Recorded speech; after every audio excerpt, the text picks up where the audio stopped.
Hey, honeys, today we're taking notes on the literary genre of dystopian literature. So these are your 2.1 notes. Here we go. So, first thing we need to look at is what is dystopian literature? It is speculative fiction which offers us a vision of our potential future. Oftentimes, dystopian literature is seen as like an oppressive, controlling society that's decaying and falling apart.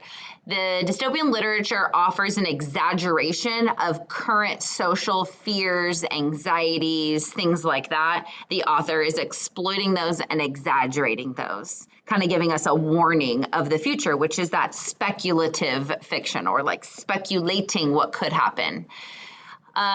There's also often this intrigue by the possibility of our world could follow and end up this way if we continue down the same path that we are doing. So, for example, like WALL-E in the Disney Pixar movie WALL-E, that's like, hey, if we're going to stay being lazy, fat, over consumers, we're going to ruin our planet and we're going to ruin our health, and it's just going to keep getting worse. All right, so what is the purpose of these types of dystopian text? It's to raise questions. It could be moral questions, philosophical questions. It could be like even rhetorical questions about humanity, about human nature, about our society. They all are going to serve as some sort of a warning against something. Oftentimes it's ideology, so it could be like government, it could be like a religious control, it could be some sort of like brainwashing and power and corruption. Also positions us to think differently about our society and what we may need to worry about or make sure that we don't let it get out of control. This type of literature often inspires social action to prevent the horrors and the tragedies and the decay that they are illustrating. So, for example, you may have seen political protesters who are dressed up as handmaids from the classic dystopian literature Handmaid's Tale. And it's again to like incite social action and resistance to something. All right, so there are four primary types of dystopian control. So a dystopia is the opposite of a utopia. A utopia is like a perfect society, and a dystopia is an illusion that there is this perfect society, but really there's a ton of oppression and corruption. So our four types are bureaucratic, corporate, technological, or philosophical religious. And for each of these four categories, jot a few of these points down. So bureaucratic, this is government. We've got a very strong government, maybe a very powerful leader. There's tons of rules and regulations. There's restrictions, there's laws, there's curfews. People are very, very limited and controlled by the government in a bureaucratic type of dystopian control.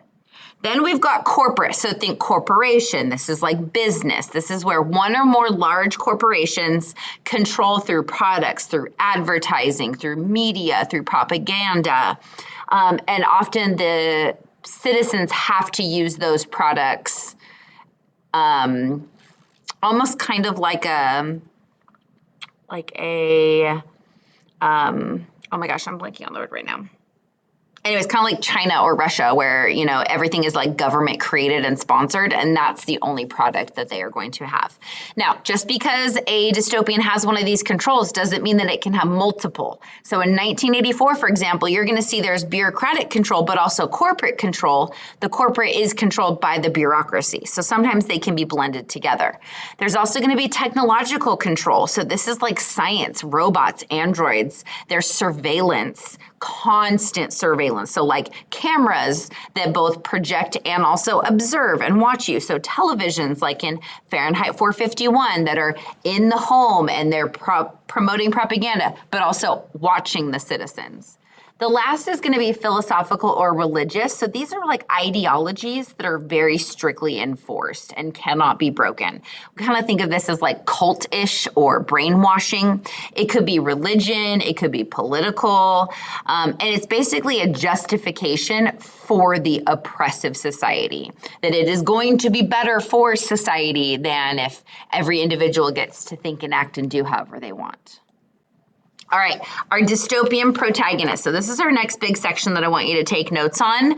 And I just want you to look at these and write a few bullet points. So like our dystopian protagonist senses that something is very wrong in society. They are often an outcast or someone who is disadvantaged. They might be middle or lower status.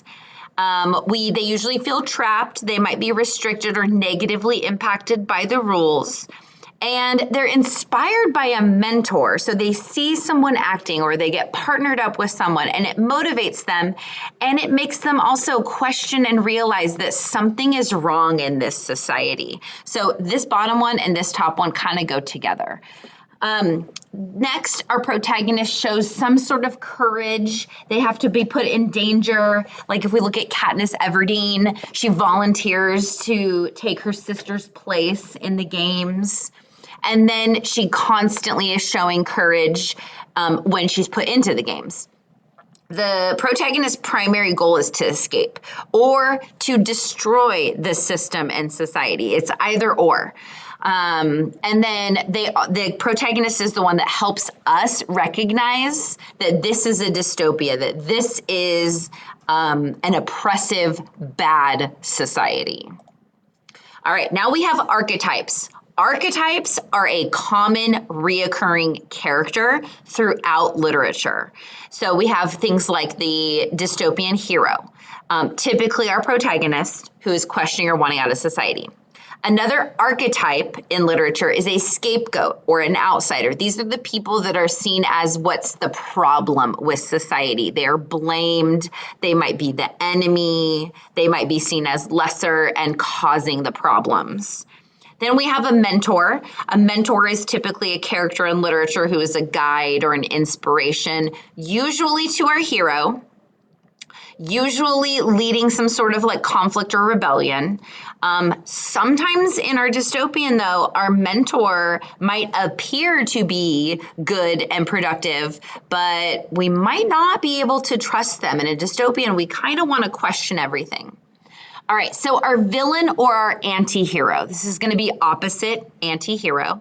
This is going to be considered the controller. Now, in the dystopian world, they're seen as the figurehead, the ideology. They're seen as possibly something good. But for us as the reader of dystopian, we see that they are actually a villain, that they are actually bad for this society. We have the enforcers. Those are kind of like the followers of the villain or the followers of the oppressive society. They're the ones that continue and make all of the things oppressive. Then we often are seeing this in most of our dystopian literature, initiates. These are young people that undergo a training or a ceremony to become part of something else. So if you think of The Giver and how Jonas and the other 11-year-olds had to undergo this ceremony, we see it in Insurgent, we see it in Hunger Games. Because young people are so easily moldable and adaptable, that is where like the brainwashing wants to begin so that the society will continue. So initiates are often a very common character archetype in dystopian literature. All right, our dystopian citizens. So this is like general citizens of a dystopian. They often are very much feeling or knowing that they are under surveillance. Sometimes they know, sometimes they're willing, sometimes they don't know. There's a fear of this outside world that has been put onto them by the controlling society. They live in a dehumanized, divided, oppressive society, but they willingly do it to like form with everyone else and conform because they think that's going to be better than the opposition, that outside world. That's going to be chaos. They are strictly divided, and it could be on a variety of things.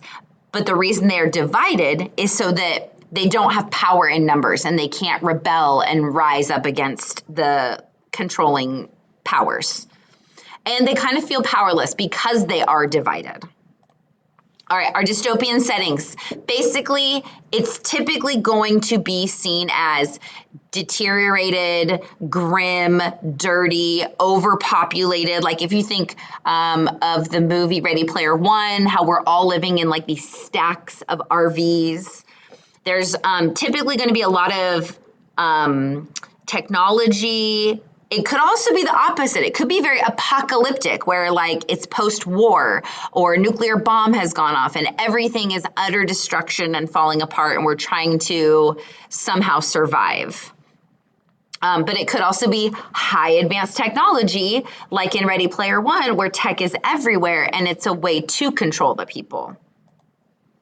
All right, there's 4 major types of conflict we see in a dystopian. This is going to be people versus technology, whether it's a group of society or individuals. We're also going to see people versus the environment. So this is where it's going to be one of those survivalist kind of things like The Road, I Am Legend, even Hunger Games. She's placed in an environment where she's got to survive.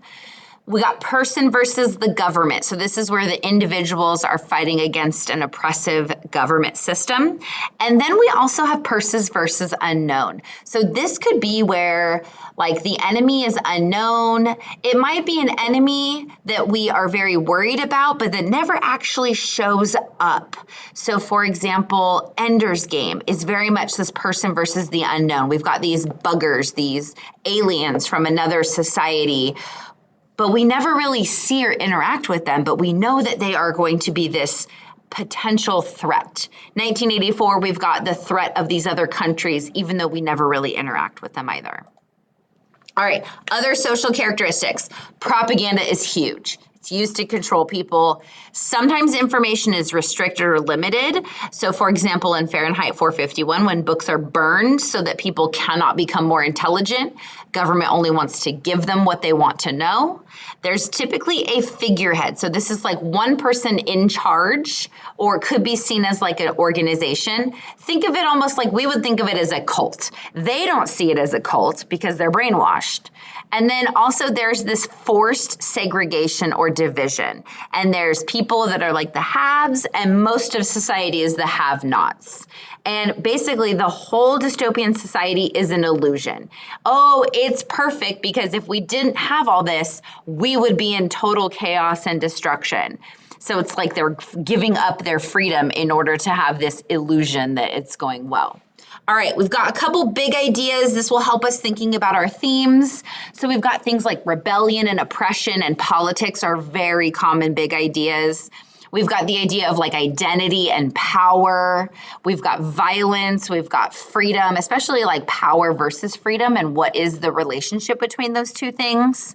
Some of you might have dystopians that are very much looking at the idea of nature and humans' interaction with nature, how power corrupts people, how people willingly conform, how people conform out of fear of violence. So these are different big ideas. You're going to want to write a few of them down and then thinking about in our books, like what are some of the big ideas and how do these things work together?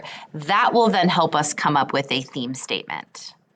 All right, honey, so you're going to take these notes, you're going to review them, and you're going to go into your notes and you're going to add examples from other books, other stories, other pieces of literature to help deepen your understanding.